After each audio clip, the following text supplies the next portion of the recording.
The U.S. job market has been cooling recently, and government data shows it's only getting harder for Americans to find a job. One sector that has proved tougher than most is manufacturing. President Trump has promised a manufacturing boom in both his terms, but while he's been able to get pledges for more factory investment, the actual jobs inside those factories tell a different story thus far. Economics correspondent Paul Solman has this report. The Ohio State Marching Band, and its featured instrument, the brassy sousaphone, emblem of school spirit and state pride, made just outside Cleveland.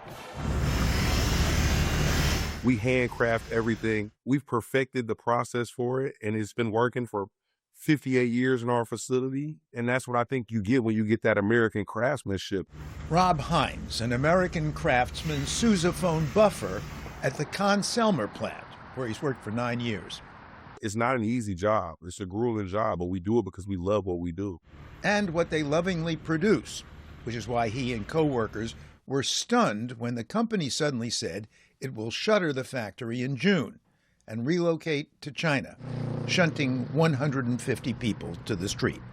It's a lot of fear, right now. A lot of people are afraid. We're talking about some of the best brass instrument craftsmen in the world going into job interviews and being told, well, that's good and all, but you don't actually have any skills. Wyatt Gorski, another buffer. His future? I don't know what I'm going to do. We're all left in a limbo right now. Of course, some of you've seen it as long as I have. Manufacturing jobs on the wane ever since 1979. Jobs and factories will come roaring back into our country, and you see it happening already. It's a trend President Trump has famously vowed to reverse, with tariffs and domestic investment. Foreign leaders and business executives have frequently visited the White House grounds, pledging to spend in the U.S. of A. In 12 months, I secured commitments for more than $18 trillion pouring in from all over the globe. This number is widely thought to be implausible and almost assuredly includes commitments that were made before Trump's second term. But there's no contesting the fact that since President Trump took office, the U.S. has lost nearly 100,000 manufacturing jobs. The administration and its allies, however, tout their dedication to a turnaround.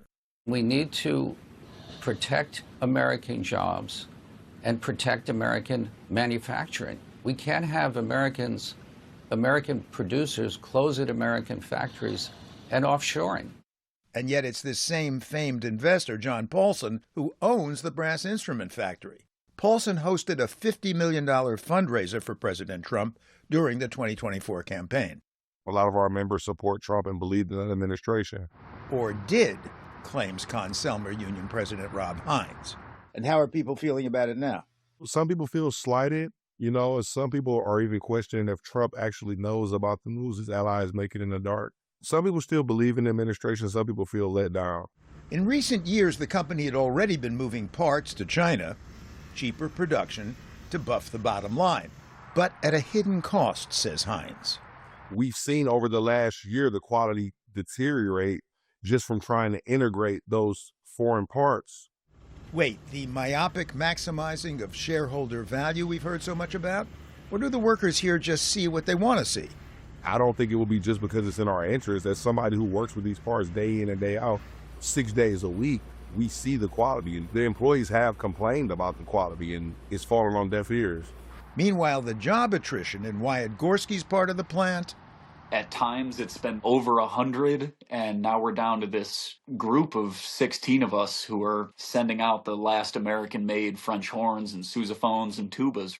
Plus, there's another cost, often ignored when a plant goes under, the loss of internal community. That's just as big a weight as losing your job financially. I mean, it might sound kind of bizarre to say, but a lot of people are devastated because we have people 40, 50 years have been working together. It's been a tragedy, right? Not only for community, but for bar buddies and friends everywhere. But that too has been happening for eons. In fact, the destruction of all those jobs down on the farm is what helped create the manufacturing boom of the last century. But is there no way to protect American jobs from foreign competition? The push now is let's get manufacturers from here and especially abroad to bring their manufacturing to the United States, which is then supposedly going to create more jobs than at least are here now. The question is, how significant would those jobs be relative to the whole economy? Trade economist Robert Lawrence. We had a $1.2 trillion trade deficit in manufacturing last year. Suppose all the money that is going abroad were to be used to buy American goods. Even under such a fantasy, how much would actual factory floor jobs increase? Professor Lawrence estimates less than 1%. And of course, American-made products would then cost more. In addition, he says, if we were self-sufficient, what would it do to the opportunities for the typical worker in the United States who doesn't have a college education? Would it create large numbers of employment opportunities? That's basically what's been driving our policies. And the answer is very little. But in addition, those jobs are increasingly likely to be displaced as a result of increased automation. And perhaps increasingly likely to be overpromised, like 2 Ohio Intel plants. Intel promised 5,000 jobs in the construction. We're seeing less than half that, and 3,000 permanent jobs to man those 2 plants and manufacture silicon chips. Frankly, I think that's overpromised and underdelivered, as they say. Licking County Commissioner Tim Bubb, where the Intel project is located. Is it an unrealistic expectation that we're going to have lots more manufacturing jobs in this country than we used to? Well, I'm not going to go as far as unrealistic, but you don't want to be overly optimistic. We're still an expensive labor market. We have competitors around the world. It's a world market now in Asia and other places that have been pretty darn competitive in manufacturing and shipping to this country. Moreover, adds Bubb, one of the problems we have in this country is trained workforce. You can move manufacturing plants back here, but who's going to work in them? But at the Alliance for American Manufacturing, the watchword is patience.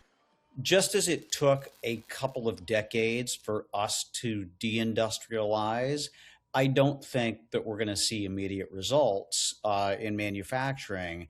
Scott Paul runs the Alliance.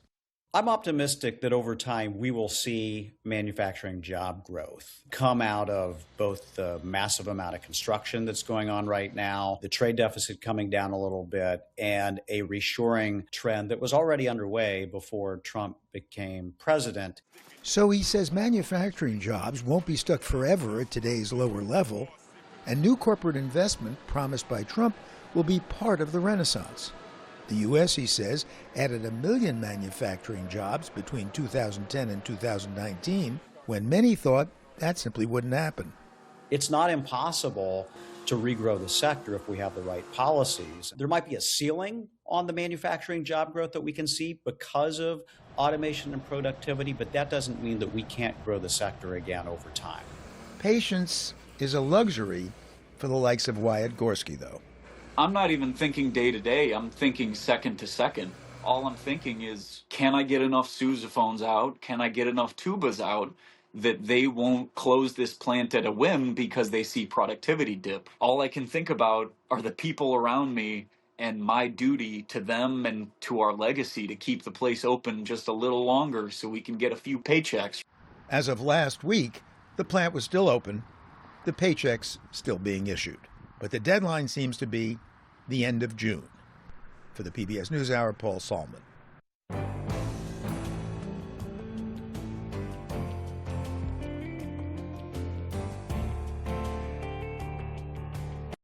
Support journalism you trust. Support PBS News. Donate now, or even better, start a monthly contribution today.